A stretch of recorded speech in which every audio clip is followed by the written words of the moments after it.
हर हर महादेव दोस्तों आज हम बात करेंगे हरिहरवाद की, क्योंकि हमारी पुराणों में कुछ ऐसे श्लोक मिलते हैं जिनको लेकर आजकल के बच्चे समझते हैं कि शिव को बड़ा बोलना विष्णु की निंदा है, इसलिए वो बोलते हैं कि हरिहर वेदी नरकगामी। क्या सच में ऐसा होता है? तो दोस्तों इसके लिए आपको हमारी ये वीडियो पूरी देखनी होगी। सबसे पहले तो हमें ऐसे श्लोकों का अर्थ समझना चाहिए जिनमें बोला गया है कि हरिहर एक है और उनमें भेद करने वाला नरक में जाता है। हरिहर एकत्व जीवात्मा तथा परमात्मा के एकत्व को दर्शाता है और इसमें कोई भी भेद नहीं होता। अगर कोई भेद समझता है तो उसे पहले ये वीडियो पूरी देखनी चाहिए, फिर निर्णय पर आना चाहिए। हरिहर में भेद क्यों नहीं करना चाहिए? क्योंकि भगवान शिव ही दोनों रूपों में है। सबकी उत्पत्ति भगवान शिव से ही होती है, इसलिए सब एक शिव ही रूप में है, अर्थात एकमात्र शिव ही है। क्योंकि श्वेतसतर उपनिषद में भी कहा गया है, एको ही रुद्रो न द्वितीय अस्तु, अर्थात एकमात्र शिव ही है। जब शिव ही है तो उनमें कोई भेद तो होगा ही नहीं। द्वितीय प्रश्न, क्या भगवान शिव के हृदय में भगवान विष्णु जी होते हैं? हाँ दोस्तों, ये बिल्कुल सत्य है, क्योंकि भगवान विष्णु समष्टि जीव है, जिसका अर्थ होता है समस्त जीवों को संकलित स्वरूप।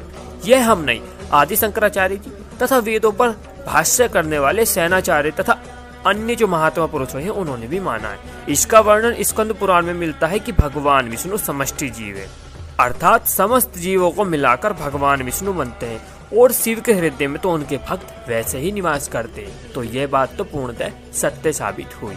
अब कुछ लोग हमारी बातों पर क्रोध करेंगे कि आप हरिहर में भेद करें। दोस्तों आपको क्रोध छोड़कर पहले प्रमाणों को देखना चाहिए। रुद्र हृदय उपनिषद के 18वें मंत्र में वर्णन मिलता है कि भगवान विष्णु भगवान शिव के ही एक रूप है।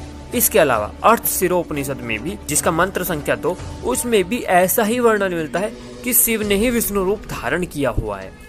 श्री रुद्रम जो कि यजुर्वेद में आता है, उसमें भी वर्णन मिलता है कि शिव ही विष्णु रूप धारण करते हैं। उसके अलावा सर्व उपनिषद में भी वर्णन मिलता है कि शिव विष्णु तथा ब्रह्मा के पिता है।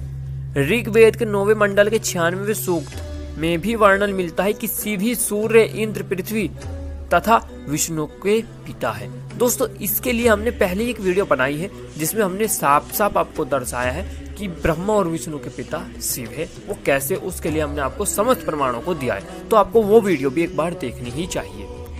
अब कुछ लोग अन्य पुराणों के जो श्लोक आते हैं उन पर दिखाएंगे जहाँ पर भगवान शिव विष्णु जी को अपने समान बोलते हैं। तो हाँ, यह सत्य है कि शिव ही ने ही भगवान विष्णु को वरदान दिया था कि वे उनके समान ही पूजे जाएंगे, परंतु उसका अर्थ यह नहीं होता कि पिता और पुत्र एक समान होते हैं। ऐसी बराह पुराण में एक बार भगवान शिव नंदी जी महाराज से बोलते हैं कि जो तुमसे घृणा करता है वो मुझसे घृणा करता है, जो आपका भक्त है वो मेरा भक्त है। जैसे वायु और आकाश में कोई भेद नहीं है, वैसे ही हम दोनों में भी कोई भेद नहीं है। तो क्या इस श्लोक के अर्थ अनुसार हम ये समझे कि भगवान जो शिव है और नंदी महाराज वो एक समान है, बराबर है? नहीं दोस्तों, ये चीज तो आप लोगों को पहले से ही पता होगी कि शिव जी क्या है और नंदी महाराज क्या है। वो उनके परम भक्त है, परंतु वहाँ पर उनके सम्मान के लिए ये सब बातें बोली है। वास्तव में कोई भी शिव के समान नहीं। शिव पुराण के शतरुद्र संहिता के अध्याय 12 के श्लोक संख्या 12 में नरसिंह रूपी भगवान शिव की तुलना अग्नि के पतंगे तथा सर्वरूपी भगवान शिव की तुलना सूर्य के समान बताई गई है। स्कंद पुराण के सूत संहिता के ब्रह्म गीता के अध्याय 6 के श्लोक 54 में भी शिव को सूर्य तथा भगवान विष्णु को कीड़े के समान बताया गया है।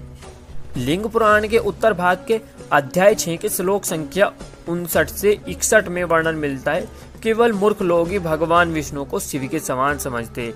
ऐसे मूर्खों के घर में दरिद्रता बढ़ती है, केवल मूर्ख ही कीट को सूर्य के समान बोलते हैं। स्कंद पुराण के सूत संहिता के खंड 4 के अध्याय 18 के श्लोक 35 के अनुसार जो लोग विष्णु को शिव के बराबर बोलते हैं, यमराज उनको नरक की यातनाएं देते हैं।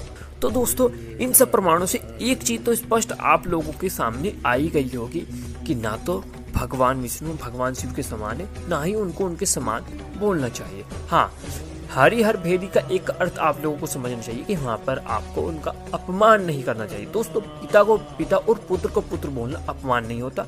कुछ लोग इसको अपमान समझकर बैठ लेते, ये उनकी मूर्खता है। अगर मेरे पिता है तो मैं उनको पिता ही बोलूँगा, और जो मेरा पुत्र होगा मैं उसको पुत्र ही बोलूँगा। माना कि जो मेरे राइट्स होंगे वो भविष्य में मेरे पुत्र के होंगे, परंतु उसका अर्थ ये नहीं कि पिता और पुत्र में कोई भेद नहीं। भेद है, क्योंकि पिता पिता है और पुत्र पुत्र है। अगर दोस्तों अब अभी तक भी आप लोगों को संतुष्टि ना हुई हो तो आप ऋग्वेद आता है शिव संकल्प सूक्त, उसका मंत्र पढ़ लीजिए। वहां पर आता है प्रात परतरो ब्रह्मा तत्प्रात परतर हरि तत्प्रात परतरो ईशान तन्मे मने शिव संकल्प वस्तु। अर्थात जो सबसे महान या सबसे श्रेष्ठ है वो ब्रह्मा होते, और ब्रह्मा से भी श्रेष्ठ भगवान विष्णु होते, तथा उन भगवान विष्णु से भी श्रेष्ठ यहाँ पर शिव को बताया गया है।